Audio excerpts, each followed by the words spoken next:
Next question हमारा है define collision and explain its types and define its types. ये है question.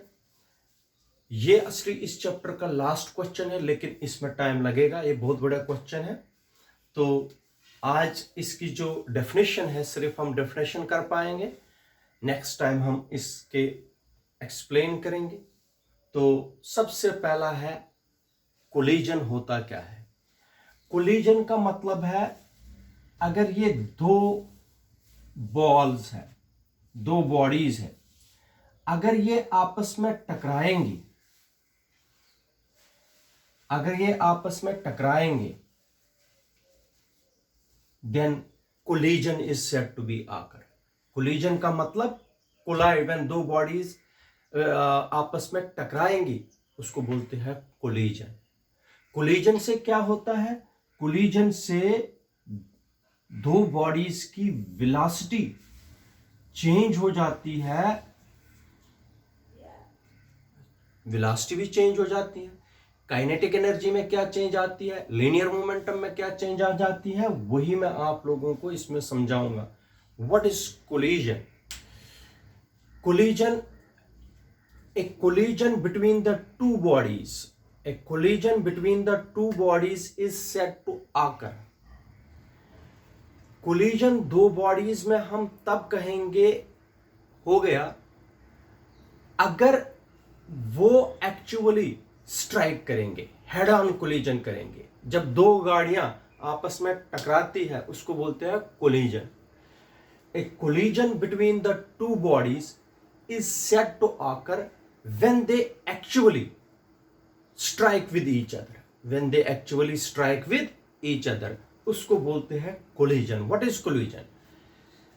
A collision between the two bodies is said to occur when they actually strike with each other, and after striking their velocity changes। ठीक है बेटा, उनकी velocity change हो जाती है strike करने के बाद। शाबाश, जरा मुझे बताओ define collision. A collision between the two bodies is said to occur when they actually strike with each other and after striking their velocity changes. ठीक है बेटा, इसको बोलते हैं कोलिजन। कोलिजन हमारे पास there are three types of collisions। How many types of collisions are there? Three types of collisions। First one is perfectly elastic collision। Perfectly elastic collision।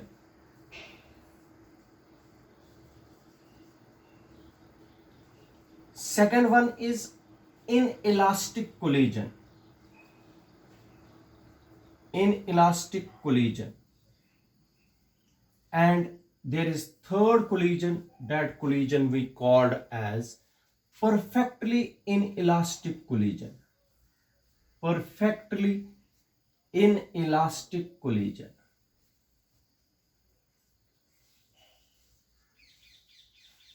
कितने collision है बेटा यहां पर? तीन। एक है perfectly elastic collision, inelastic collision और perfectly inelastic collision. तीनों मैं डिफाइन करके बताता हूं। सबसे पहले perfectly elastic collision. What is perfectly elastic collision? ठीक है, a collision between the two bodies is said to be perfectly elastic collision if their linear momentum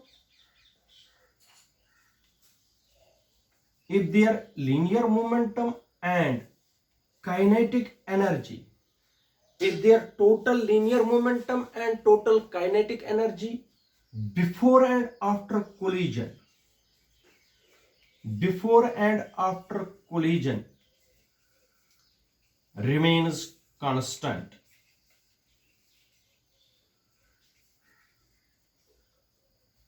देखो बेटा, परफेक्टली इलास्टिक कोलिजन जो है,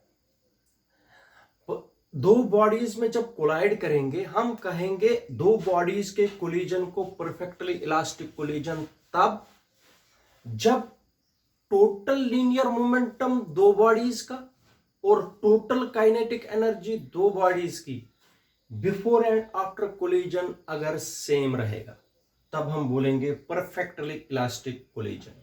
what is perfectly elastic collision? A collision between the two bodies is said to be perfectly elastic collision if total linear momentum and total kinetic energy before and after collision will remain the same. It does not change.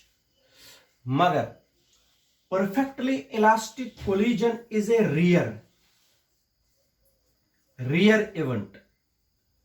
ये कभी कभार ही हो सकता है, rear event.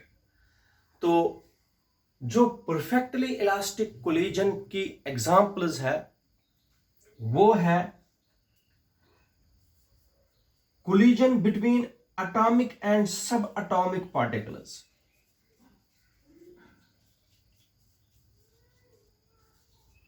Electrons के बीच में जब collision होता है, that is perfectly elastic collision. Atomic particles के बीच में जो कोलिजन है उसको हम ट्रीट करते हैं इलास्टिक कोलिजन। ठीक है बेटा।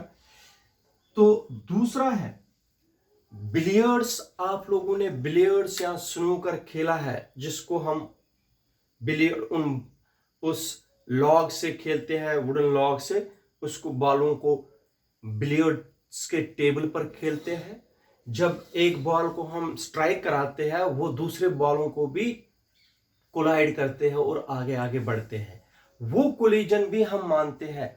Collision between the balls, billiard balls और snooker balls is an example of perfectly elastic collision. Billiard balls जो टेबल पर खेली जाती है, तो उनके बीच में भी हम कोलिजन को इलास्टिक कोलिजन मान सकते हैं।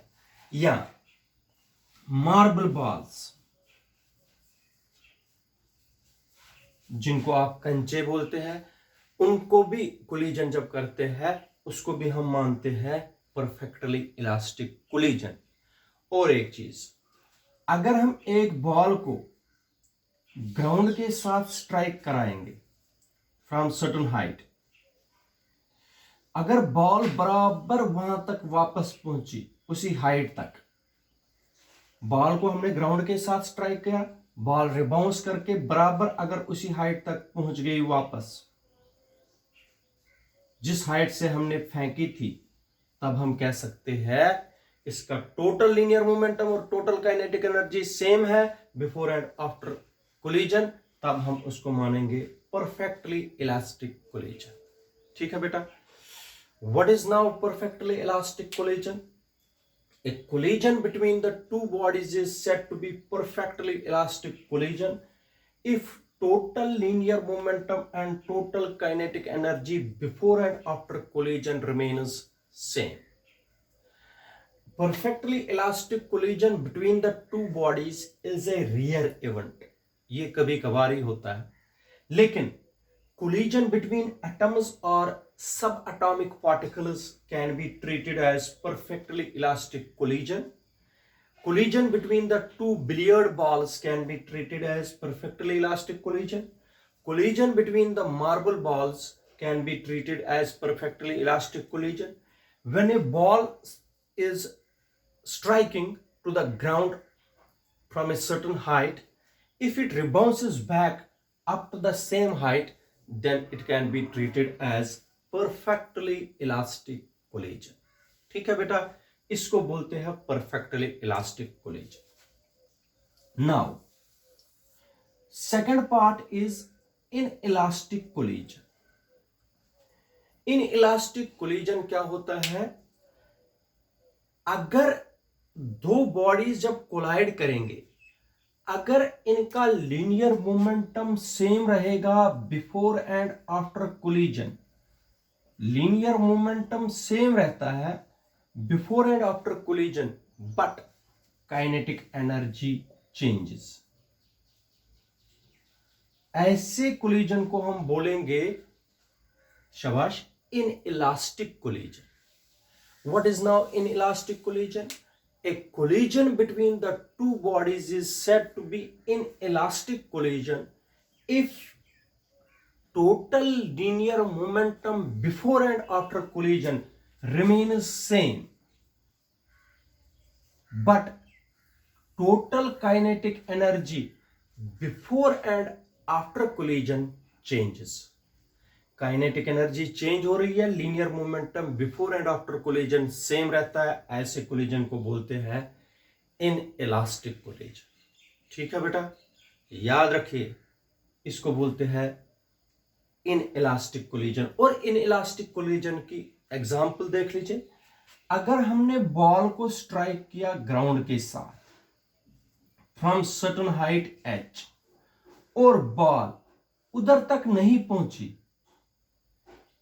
वापस इस हाइट तक नहीं पहुंची, तो वो इनइलास्टिक कोलिजन है। यहां बॉल इसके ऊपर चली गई, तब भी इनइलास्टिक कोलिजन है। बॉल जब सेम हाइट तक नहीं पहुंची, उसके ऊपर या इसके नीचे ही रह गई, उसको बोलेंगे इनइलास्टिक कोलिजन। ठीक है, this is an example of inelastic collision. अब नाउ परफेक्टली इनइलास्टिक कोलिजन।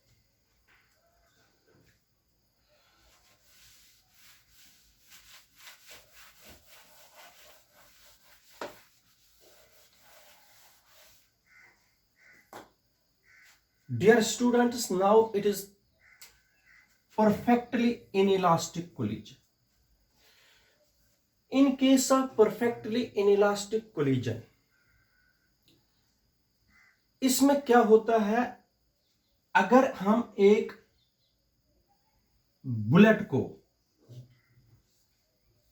ये मान लीजिए ये है बुलेट,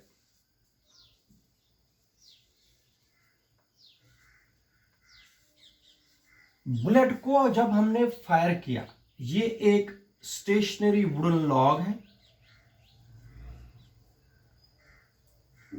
स्टेशनरी वुडन ब्लॉक है। जब बुलेट बड़ी तेजी से किसकी तरफ आ गया, वुडन ब्लॉक की तरफ, it is embedded in it, ये इसी में फंस जाता है बुलेट। ऐसे इसको एम्बेडेड बोलते हैं। और वुडन ब्लॉक और ये बुलेट एक साथ एज वन बॉडी मूव करती है, वन बॉडी मूव करती है। कौन? वुडन ब्लॉक और बुलेट। क्योंकि ये देखो, अगर ये मान लीजिए ये है wooden block, this is wooden block, this is bullet. Bullet हमने फायर किया किससे? गन से। बुलेट बड़ी तेजी से आ गया और इसमें घुस गया, लेकिन बुलेट की तो बहुत स्पीड है। जब इसमें चला गया, ये बुलेट और वुडन ब्लॉक एक साथ मूव कर रहे हैं, तो ऐसे कोलिजन को हम बोलते हैं परफेक्टली इनइलास्टिक कोलिजन। इधर देख लीजिए, a collision is said to be perfectly elastic collision when two bodies strike against each other, and after striking, after collision, the two bodies moves as a single body. ऐसे collision को बोलते हैं perfectly inelastic collision. जरा फिर से बता दीजिए, what is perfectly inelastic collision? A collision between the two bodies is said to be perfectly inelastic collision if the two bodies collide with each other, and after collision the two bodies moves as a single body. ऐसे collision को क्या बोलते हैं? perfectly inelastic. इसमें भी क्या होता है, perfectly inelastic collision में भी क्या होता है, total linear momentum कंजर्व रहता है, लेकिन काइनेटिक एनर्जी कंजर्व नहीं रहती है इसमें भी। ये क्योंकि ये भी इनइलास्टिक कोलिजन ही है, लीनियर मोमेंटम इसका कंजर्व रहता है, काइनेटिक एनर्जी कंजर्व नहीं रहती है, काइनेटिक एनर्जी चेंज होती है। तो इसकी एग्जांपल है when bullet is fired to a stationary wooden block, then after collision the bullet and wooden block move as a single body. इनके कोलिजन को हम बोलते हैं परफेक्टली इनइलास्टिक कोलिजन। 3 कोलिजन मैंने बताए, जरा मुझे बता दीजिए इसमें क्या क्या कंजर्व रहता है। इसमें रहता है बेटा perfect, in case of perfectly elastic collision, linear momentum conserve, kinetic energy भी कंजर्व, कंजर्व का मतलब after collision before collision, total energy conserve. ठीक है बेटा। इन इलास्टिक कोलिजन में linear momentum conserve, kinetic energy not conserved, total conserve. शाबाश। Perfectly inelastic collision में linear momentum conserve रहता है। शाबाश। काइनेटिक एनर्जी नॉट कंजर्व, तो टोटल एनर्जी कंजर्व रहती है। ठीक है बेटा, जरा बता दीजिए इसमें क्या क्या कंजर्व रहता है। लीनियर मोमेंटम भी कंजर्व, काइनेटिक एनर्जी भी कंजर्व, टोटल एनर्जी तो कंजर्व। इसमें क्या कंजर्व रहता है? लीनियर मोमेंटम कंजर्व रहता है, काइनेटिक एनर्जी नहीं रहती है, काइनेटिक एनर्जी इसकी कंजर्व नहीं रहती है, टोटल एनर्जी कंजर्व। शाबाश। इसमें परफेक्टली इनइलास्टिक कोलिजन में linear momentum conserve, kinetic energy नहीं कंजर्व, टोटल एनर्जी फिर से कंजर्व। इसको बोलते हैं perfectly elastic collision, inelastic collision and perfectly inelastic collision. याद रखिए इसके आगे नेक्स्ट टाइम।